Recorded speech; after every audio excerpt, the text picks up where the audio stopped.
Hey everyone, and welcome to the channel. So today we get to take a look at the 2024 Ford Expedition Max. Huge shout out to Carolina Auto Direct for providing this SUV for me today. They're always getting in some very cool inventory. Their link is down in the description.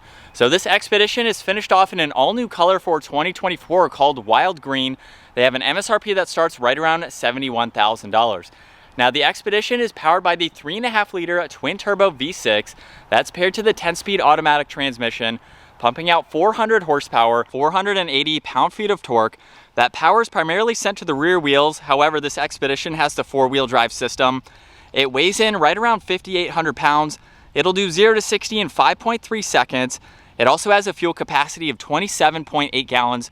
You'll expect to see around 16 miles per gallon in the city, 21 out on the highway.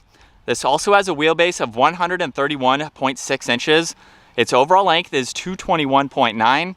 It has a width of 79.9, a height of 76.2, and its ground clearance measures in at 9.7 inches.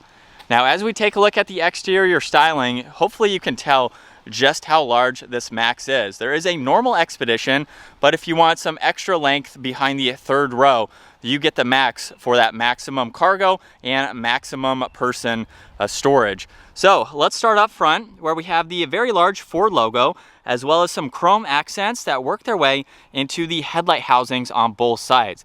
There's massive DRLs that have that C-shaped design encompassing everything in the middle, and then the turn signals are on the innermost side closest to the grille there. But plenty of cutouts provide a lot of cooling. There's also fog lights that are in the lower section with some more chrome. There's a brushed accent right in the middle, and then there's also parking sensors running throughout it. And then very distinctive lines coming down the hood, giving it that classic Ford design. A lot of the Ford pickup trucks have a similar design for their hood there. But all of that chrome looks very nice, especially with this green. Now we have a very nice set of wheels. There's also this pinstripe running down the side. This has power folding side mirrors with the turn signal. There's also a full moonroof up top, as well as the roof racks. And then we have to take a few steps back to really get a look at the size of this SUV. There's also fixed running boards to help you get in and out. There's more chrome accents on the door handles as well. It's on the lower section of the window trim going all the way to the far back there. And then some nice crisp lines for the fender flares in the front and rear. Now in back, this also has the body colored spoiler with the integrated third brake light. There's the wiper blade, Expedition, and more chrome accents just underneath that. This has LED taillights. There's the backup camera with all the parking sensors, more of that brush trim in the lower section. And this currently has the hitch cover on, but when you remove that and install the hitch, you can tow around 9,000 pounds with this jumbo SUV. Now this also has remote start, so we can double tap that button, bring it to life. We can also double tap that to shut it off as needed. Now with the Expedition, what's really neat is that you have the glass that opens individually compared to the liftgate. Not a whole lot of vehicles still offer this, but it's very nice if you have some smaller items that you quickly want to throw in, or if you're tall enough, you can reach in and grab. In the lower section, this is how you open up the entire power liftgate. Now, I currently have the third row up. So with the Max, you get that additional length for more items. You can even store items underneath the floor if you want to hide them out of the way. You'll notice too on both sides, we have very large areas where you can place additional items. There's also some 12 volts, some cup holders for your third row passengers. And then you have several adjustments for the second and third row. Now you can do the third row individually, or just push the button in the middle and it will fold both of them at the same time. So it's nice that you can do it that way, or you can do them individually. Same goes for the second row. These, you can just push on all three of them in order to do each seat. So those are individual and they are not power operated to bring them back up. And then with all the seats down, that gives you a lot more space, just depending on the items that you'd like to place in here. I believe you could probably fit in a 4x8 foot sheet of plywood. It might be a little bit narrow this way, but you definitely have that length to put in some longer items. And then there's one button up top to close that power liftgate. Now, as we work our way to the interior, we have a very nice door panel with the color matching on the armrest. There's the release handle. We have one speaker, tons of storage in this door panel as well. And then we have that tan interior making its way to these seats. Now, the best way to get into the third row is just to grab this handle right here and push the second row forwards. This is an 8-seater, so we have 3 in the second row and then 3 in this third row. And at 5'10", it is really not that bad. I have plenty of room for my feet. We have those cup holders, as I mentioned. You can even recline and incline this third row too. And I have about 1 inch or so above my head with my hat on and the seat all the way up. So it's the max for a reason. I could have 3 of me back here and be very comfortable. You have large windows too. Honestly, not a bad place to be.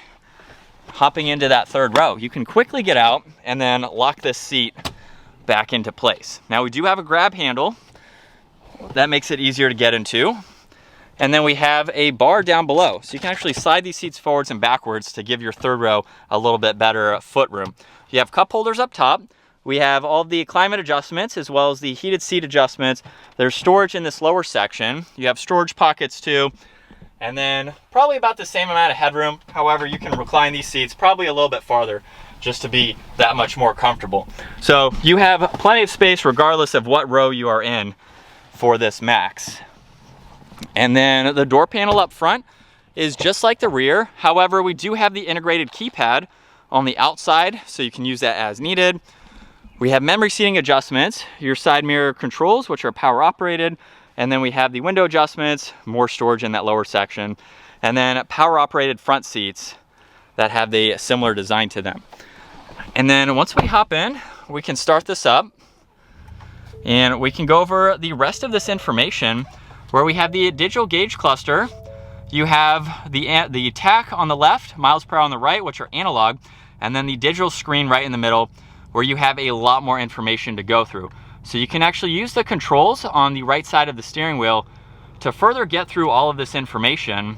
You even have towing. You can get into your navigation, phone and audio, as well as settings too. You have fixed information on the upper section as well as the lower section. So those were these adjustments here. There's also Bluetooth and tuning. On the left side, you have volume, voice commands, and then your cruise, distance pacing, and your lane keeping assist. Now on the left side, you can actually fold down the third row headrest. You can open up the lift gate. You have your headlight, fog light adjustments, pedal adjustment, the e-brake too. We have the Bang & Olufsen sound system, so there's a sub up front with a lot of storage space, and then the infotainment system just behind that. You have a lot to go through, very standard for a lot of the Ford models with the information that is provided as well as this layout. You can even get into your towing as well if you need to go through this checklist, monitor all of that. And we do have the split screen, so you can go through this info on the right side and still have info on the left. There's the engine start stop, your hazards and traction control, you have volume and tuning, a few different adjustments for that screen, as well as some more tuning controls. All of your climates are nicely laid out underneath that with your heated and ventilated seats, heated steering wheel. There's a coin holder as well. And then you have wireless charging with some more auxiliaries and storage, cup holders on this right side here. We have the gear selector, so rotate it all the way to the right for drive. Reverse is going to be 1 to the right from park there, and you have a large graphic there. And then manual is also right in the middle. We have plus and minus, so you can use those. And then we have your 2 high, your 4-wheel drive selectors, and even some driving modes. So going through the gauge cluster, we can go through the various driving modes for this 4-wheel drive system, just depending on what you plan to do for the day. Quite a lot that you can use. There's also a little bit of storage down in the lower section. We have a downhill assist, parking sensors, and then a lot of storage in this center area. There's also 2 glove boxes, a little bit of storage up top. You get plenty down below there. And then sunglass holder up top, as well as your dome lights and controls for the sunroof, as well as that sunshade, which goes back to the second row there. But take a look at visibility. It's a long vehicle, but those windows are super large, so it makes it much easier to see all around.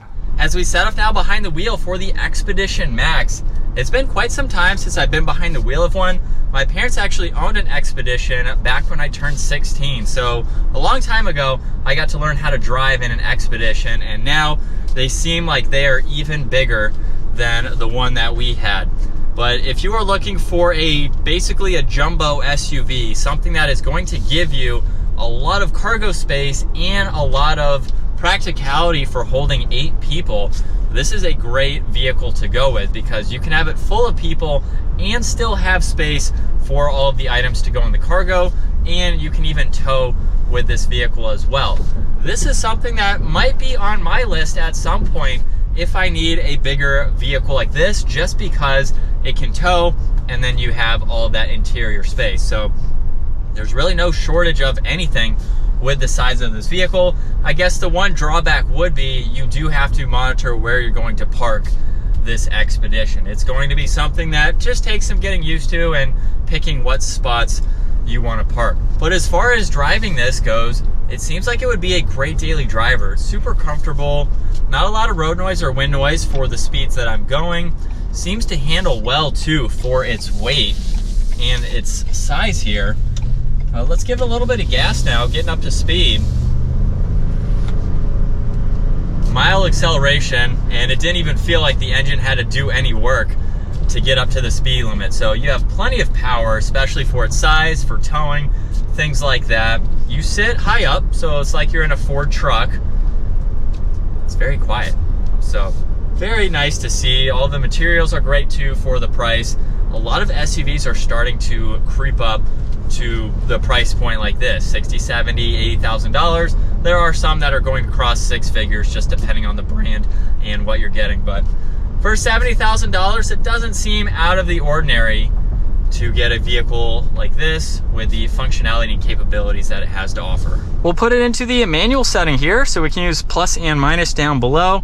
You're really only going to use these for towing or maybe if you're off the pavement, but let's see how it does with a mild acceleration. Honestly, not bad. But again, if you're towing a lot of weight and you need to downshift, you have the functionalities for that. You have the 10 speed as well. We're already climbing up into 9th gear there at around 50 miles an hour or so.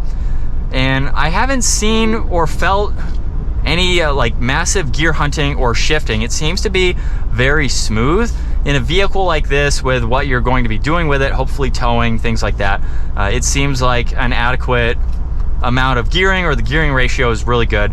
I've been in some of the 10-speed Mustangs that it just feels like it's an overkill for a sports car like that. But for the trucks, I think it's nice, and you can utilize that for a little bit better MPG and things like that.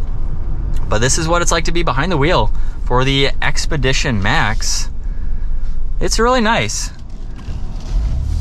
And we'll give it another acceleration, just the normal setting, where we've already merged up with traffic here in a mild acceleration. But again, seats are super comfortable, and it's a good place to be. So if you're looking for a big vehicle, something that you can daily drive, something that's easy to enter and exit to.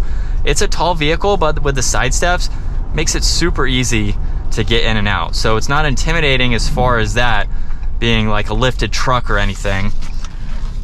And with its maneuverability, we have a pretty tight turning radius, and that's going to wrap it up for the 2024 Ford Expedition Max. Once again, a huge shout out to Carolina Auto Direct for providing this jumbo SUV for me today. Take a look at their website. Also give this video a huge thumbs up if you enjoyed it, and consider smashing that subscribe button so you don't miss out on our daily uploads. I will see you all in the next video.